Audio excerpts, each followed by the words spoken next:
अयोध्या में जब पवन पुत्र हनुमान के आशीर्वाद के बीच राम मंदिर पर पवित्र ध्वज लहराया गया तो भारत में उत्सव का माहौल था, लेकिन सीमा पार इस्लामाबाद में मातम छा गया। ऐसा लगा मानो अयोध्या की रौनक ने पाकिस्तान के हुक्मरानों की आंखों को चकाचौंध कर दिया हो और उनके भीतर छुपा भारतीय आंतरिक मामलों का पुराना दर्द फिर जाग उठा। अपने ही देश में भूख, बेरोजगारी और बदहाल व्यवस्था से जूझ रही जनता को छोड़ पाकिस्तान अचानक अयोध्या का चौकीदार बनने निकल पड़ा।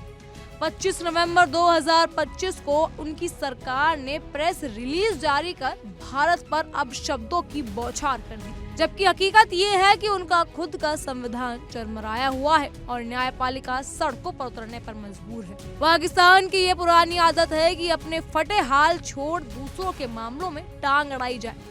खुद की यहाँ महंगाई आसमान से बात कर रही है, लोग आटे और बिजली के लिए तरस रहे हैं, लेकिन इस्लामाबाद का पूरा फोकस अयोध्या पर है। विदेश मंत्रालय ने अपनी चिट्ठी में फिर 6 दिसंबर 1952 का राग लापा, जैसे उन्हें याद ही ना हो कि 2025 में दुनिया पहुंच चुकी है और भारत कानून, संविधान और लोकतंत्र के मर्यादा के तहत आगे बढ़ चुका है। राम मंदिर भी किसी भीड़ का नहीं बल्कि सर्वोच्च न्यायालय के फैसले के बाद बना है, लेकिन पाकिस्तान जिसे कानून का राज समझ ही नहीं आता वो भारत को न्याय का पाठ पढ़ाने की कोशिश कर रहा है। भला जिस देश में फौज का डंडा ही संविधान हो उसे न्यायिक प्रक्रिया का समझ क्या ही। और फिर पाकिस्तान भारत में अल्पसंख्यकों के अधिकार पर लेक्चर देने लगा।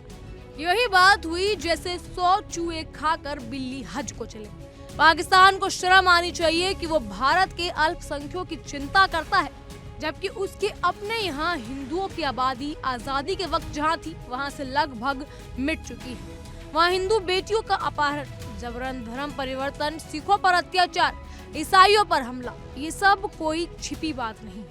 खुद उनके यहाँ मस्जिदों पर बम फटते हैं और भारत को धार्मिक स्थलों की सुरक्षा पर नसीहत दी जा रही है। अगर ये दोगलापन नहीं है तो और क्या है? अपने हर घरेलू संकट से बचने के लिए पाकिस्तान अपनी पुरानी घिसी पिटी टेप पर लौट आता है। कभी कश्मीर, कभी इस्लाम खतरे में है और अब बाबरी मस्जिद। उनकी पूरी प्रेस रिलीज इसी शब्दों के इर्द गिर्द घूमती रही ताकि दुनिया का ध्यान उनकी नाकामियों, बेरोजगारी, महंगाई और राजनीतिक बर्बादी से हटाया जा सके।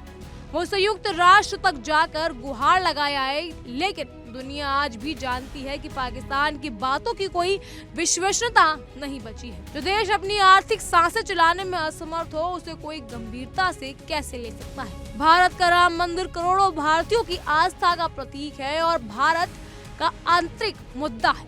इसमें पाकिस्तान की राय की रत्ती भर भी जरूरत नहीं है। भारत एक धर्मनिरपेक्ष राष्ट्र है और जब कानून सर्वप्रिय है और राम मंदिर का निर्माण भी कानून और संविधान के दायरे में हुआ है तो पाकिस्तान का कोई हक नहीं बनता इस पर उंगली उठाने का। पाकिस्तान का ये कहना है कि ये हिंदुत्व विचारधारा का दबाव है, उसकी अपनी असुरक्षा और अस्थिरता को उजागर करता है। भारत अपनी सभ्यता और विरासत को सहज रहा है और यही बात पाकिस्तान को हजम नहीं हो रही है। पाकिस्तान का ये कहना कि भारत में इस्लामोफोबिया बढ़ रहा है पूरी तरह बेबुनियाद है। जी हाँ, भारत में मुस्लिम समुदाय जितना सुरक्षित, सम्मानित और तरक्की कर रहा है उतना खुद पाकिस्तान में शिया और अहमदिया मुसलमान भी नहीं है। पाकिस्तान के मुसलमान भारत की धार्मिक स्वतंत्रता और सुरक्षा की तारीफ करते हैं। ये बात इस्लामाबाद को चुभती है। पाकिस्तान को चाहिए कि वो अयोध्या पर बयानबाजी छोड़कर अपने कराची, पेशावर और लाहौर की हालत देखे, जहां आर्थिक हालात बदतर हो चुके हैं और जनता त्राहिमाम कर रही है। भारत को आईना दिखाने से पहले पाकिस्तान को खुद आईने के सामने खड़ा होना चाहिए, जहां उसके विफल राष्ट्र का चेहरा दिखाई देगा। अयोध्या का राम मंदिर भारत का गौरव है और पाकिस्तान की सिरदर्दी बनने की कोई वजह नहीं है।